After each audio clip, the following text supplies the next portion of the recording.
This one is going to be fun. We're going to talk a little bit today about Gene Roddenberry. What I want to do is I want to dive into these items that I have that hang in my office. Gene Roddenberry passed away in '91, right before the last Star Trek movie, known as the Undiscovered Country.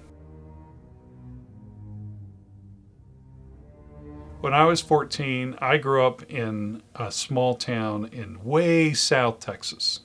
And it was probably, 81, 82, something like that. Shows you how old I am.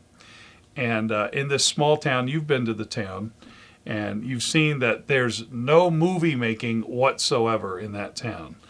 So in my church congregation one day, we have a name list of everybody who attends the church. Yeah. And I looked at the list and I saw this name on there that said Roddenberry. And I went, that's an odd name, and especially down where I live, where there's nobody famous whatsoever.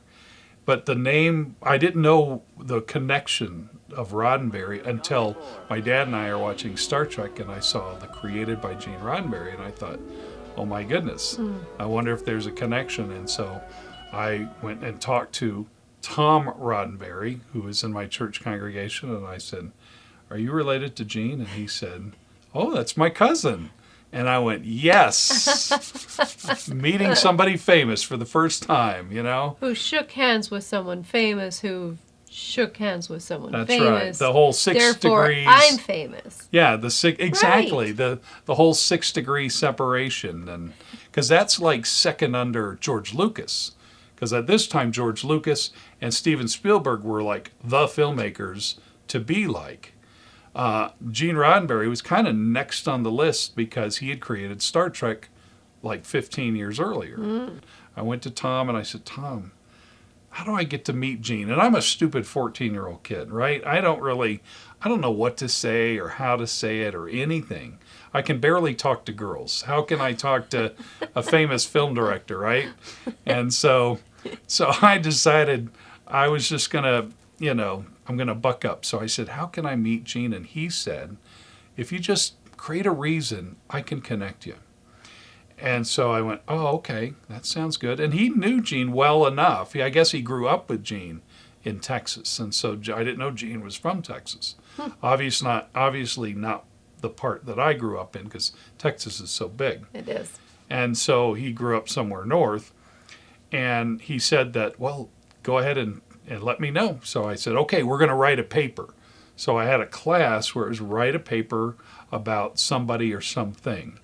And in this era, Star Trek 1 had come out, the motion picture, the one that was kind of slow, and some people panned it and everything. But Star Trek, The Wrath of Kahn, became the hottest Star Trek, and that movie was about to come out.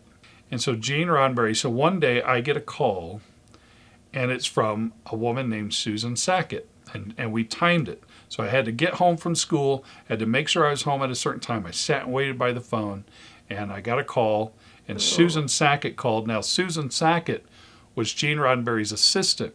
So she went from being an assistant to being a writer. And so she was on the line, and she goes, hi, this is Susan, and I understand you want to talk to Gene. I said, oh, you bet. And so she brought Gene on, and I talked to Gene.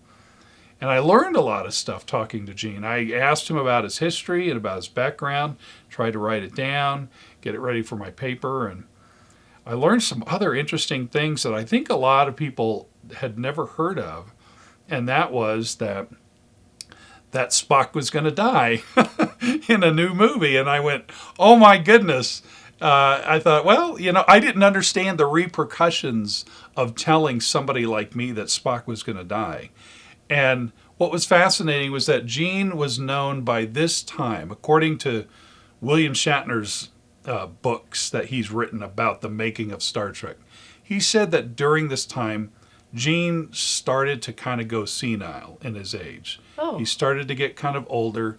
They started to kind of weed Gene out of the creation of these movies, the motion picture, The Wrath of Khan, the Search for Spock, The Voyage Home, that each time his involvement kind of got smaller and smaller as other people kind of came in and kind of took over. And Gene had these kind of crazy ideas of episodes that he wanted to do, that they went, okay, that's nice, Gene. And they kind of gave him his office and said, here you go, paid him his wage and said, thank you, and we'll go take care of it from here. Oh my goodness. Wow. Yeah.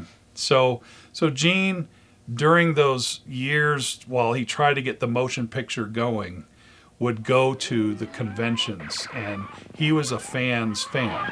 Ladies and gentlemen, due to circumstances beyond our control, the program originally scheduled for this time will not be presented.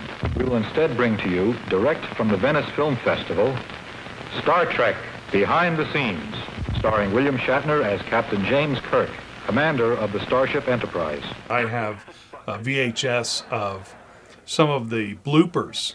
So this is long before bloopers became a thing. But Gene Roddenberry took some of the bloopers from Star Trek, the old TV show, and cut the bloopers in a reel, and he would go to conventions and he would show the bloopers.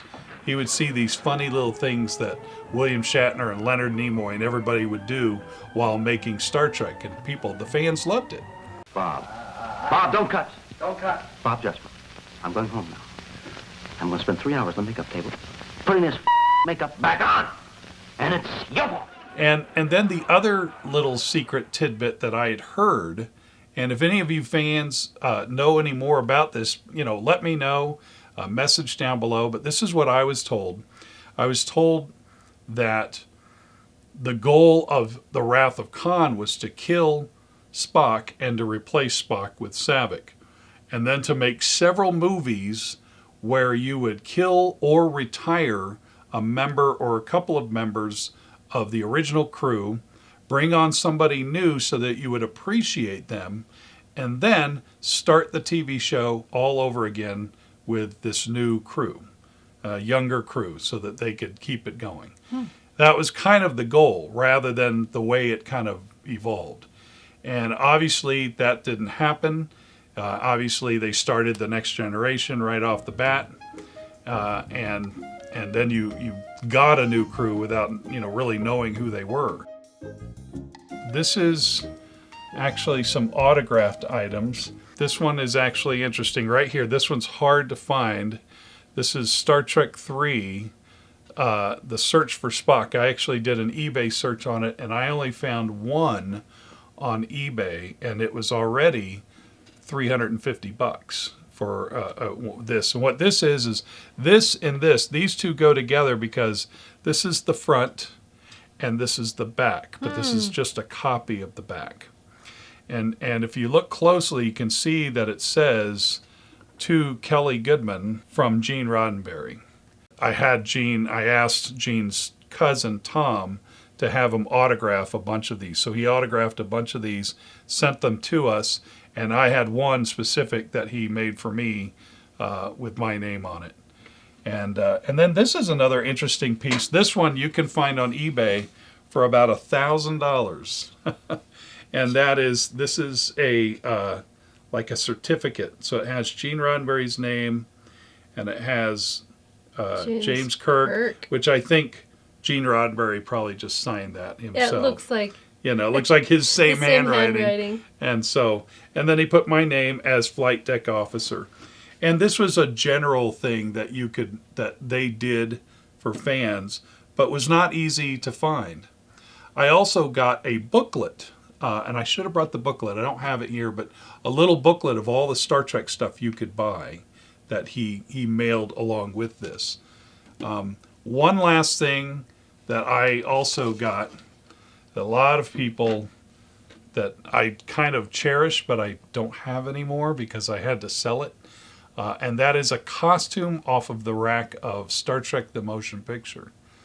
Now, if you remember Star Trek the Motion Picture, they had those ugly kind of pastel costumes where the pants kind of blend in with the shoes, and they were kind of ugly, but that was the style of the time. And there was no pant or top. It was full bodysuit. Yeah, there was a separation between top and bottom, but not all of them. Yeah, some of them were like zip-up ones. This one I've got, they're the same color, but there is a separation between the shirt and the pants.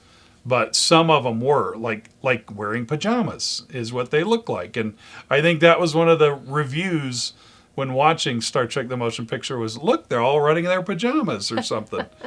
But so if any of you guys have a moment in which you met someone famous, or you've got an article from maybe a movie, a prop, a piece of costume from a film, share it with us. We'd love to hear about it in your comments. And how did you get it?